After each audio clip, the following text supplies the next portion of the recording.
Great. So we're going to do a little training session for the team. I'm going to talk about how I do my shows and why I do what I do. I'm Sue Moulton, a director from Bosco, New Hampshire, and it is May 2014. So we're going to do summertime pasta. Summertime spaghetti is what Pampered Chef calls it. And when you show up to your show in advance, you want to scope out the house. You're going to see what area that you can do checkout in. So in a house like this, I would see that the couch area is probably a good area away from the food. Even if people move from here to the dining room table, there's enough living room off of that you could have a little quiet area to sit one-on-one with your customers to do full service checkout. The second thing I would do is I would pull out the recipe. I would ask the hostess for the recipe if I hadn't printed it out myself, and I would start prepping the food because they don't need to see me chopping up little pieces of broccoli because there is no tool that I am selling or explaining to them. But I would save the ends of the broccoli in order to talk about what to do with them, because part of what we do as a consultant is to add value into their life, to help them actually enjoy being in the kitchen a little bit more. So I would tell them that I would ask people, how many of you guys throw this part of your broccoli away? And everybody in the room raises their hand, but 2. And I say, okay, this is what you're going to do the next time you chop up broccoli, or you get to the end part of your celery, or you chop off the ends of your carrots. You're going to want to put that in a Ziploc baggie, and you're going to save it for the next time you do a roaster chicken. You are going to want to put that bag in with your chicken bones and stuff like that, because it adds nutritional value and flavor to your chicken broth. So we're going to use a canned chicken broth for this recipe, but if you want to make your own and let it cool down and put it in freezer Ziploc baggies or containers, you can do that as well. In the summertime, I have a huge stand-up freezer, so I might can up a bunch of and freeze up a bunch of stuff like that. So especially since my daughter's got a lot of food allergies. So what we're going to do next is make sure all of our ingredients are out and ready for our show. So the reason you do that is there have been many times where I've forgotten an ingredient in a recipe, and like show number 3, I saw that the cheese in my quiches were not actually in the quiche. And so I kind of just looked, and if you don't panic, they won't know that there's an error. So I just said, and the last step is to sprinkle the cheese onto the quiche, and then I just patted the pan down and threw it in the oven. It came out, it looked great. They had no idea that I totally botched the recipe. So that's important. We are going to do fresh Parmesan cheese, and we're going to do chicken. You're going to also want to take your basil or your oregano or your parsley or whatever the herb is that you're using before the guests get there.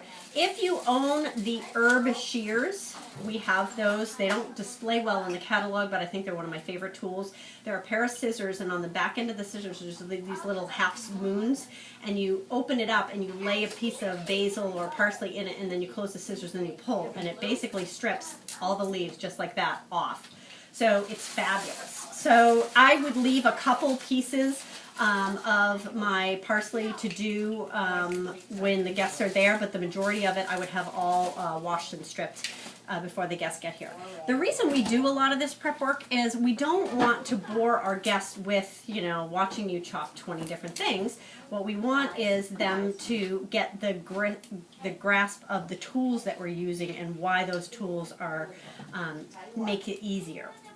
If people like the tools that you show them and you explain the value about why it will help them get in and out of the kitchen faster or make their job easier, they'll find a way to get it. They'll either buy it outright, or they will host a show and get it for free or half price, or they'll join your team and get it for free or half price. All right, so let's see how much of this, half cup, so that's probably plenty.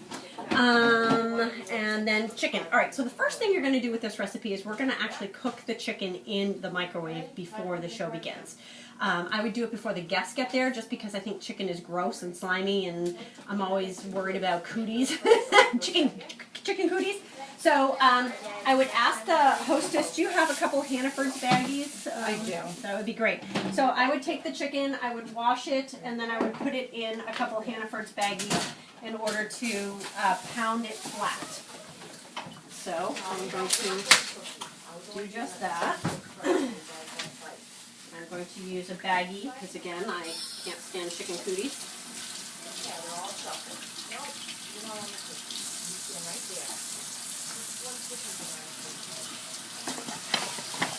Alrighty. Perfect.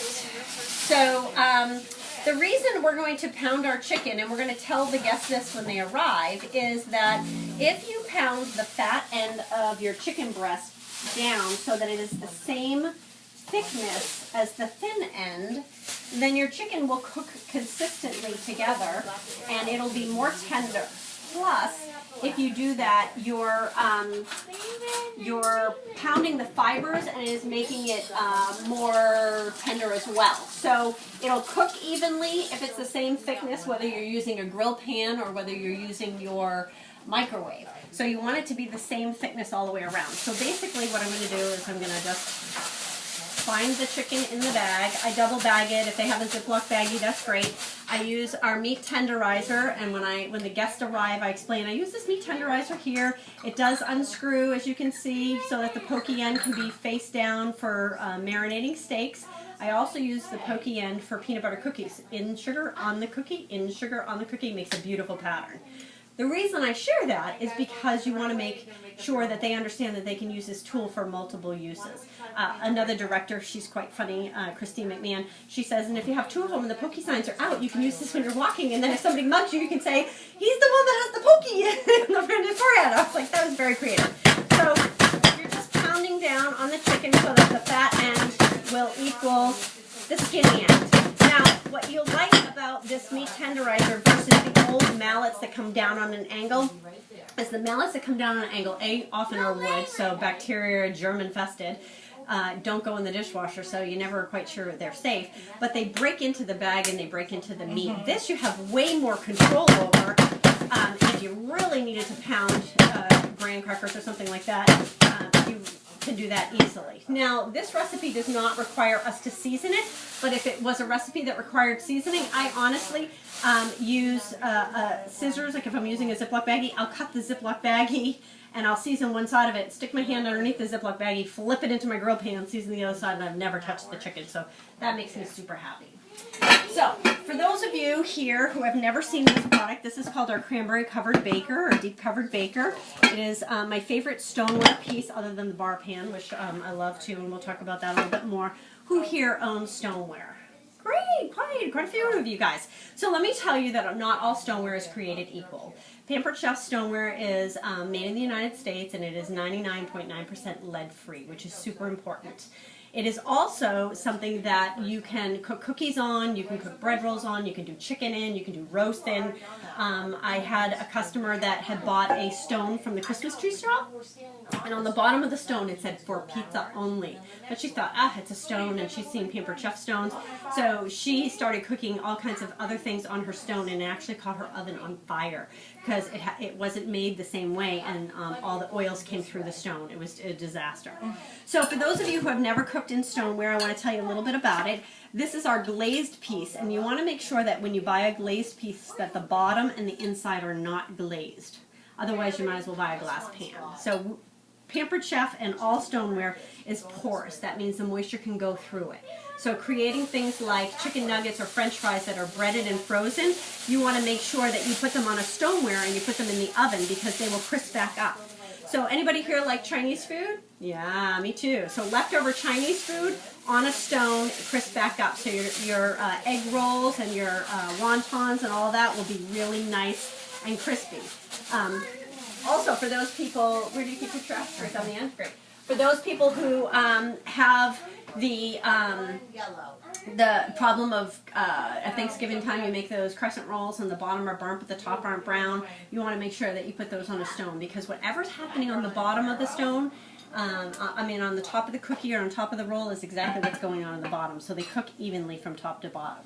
So we're going to go ahead and put this right in the microwave. We're going to microwave it for about 7 or 8 minutes. So we have a couple chicken breasts, so I will do time cook 7:30, we'll do half. And there's a little cheat sheet that I can send all of you, but it also comes for the deep dish covered baker, and it tells you how long for pork and chicken and all different types of meats that are in there. So I'm going to move, by the way, we're using our flexible cutting mats. So this is our yellow, so chicken, there's red for beef. There's green for vegetables. They come in 2 different sizes, small and large. These are the small version. The large are double the amount. They're great because they have this non-stick grip on the bottom, and also they have measurements. So my husband is an engineer by trade, and so when he makes a stir fry, our carrots are all 3 inches apart, and they look lovely, and we eat at 9 at night. That's okay. Chicken does pop. For when I make my chicken stir fry, I just chop and go, dump, done. Easy. So you can see it's just easy to do. So I'm just going to put that in the sink because we did use chicken on it, even though it was double bagged. We're going to be super careful. You can always wear gloves at your show if you want. I do pack gloves. If I'm doing a lot of chicken, I'll do the gloves and then just invert them inside out and then begin again.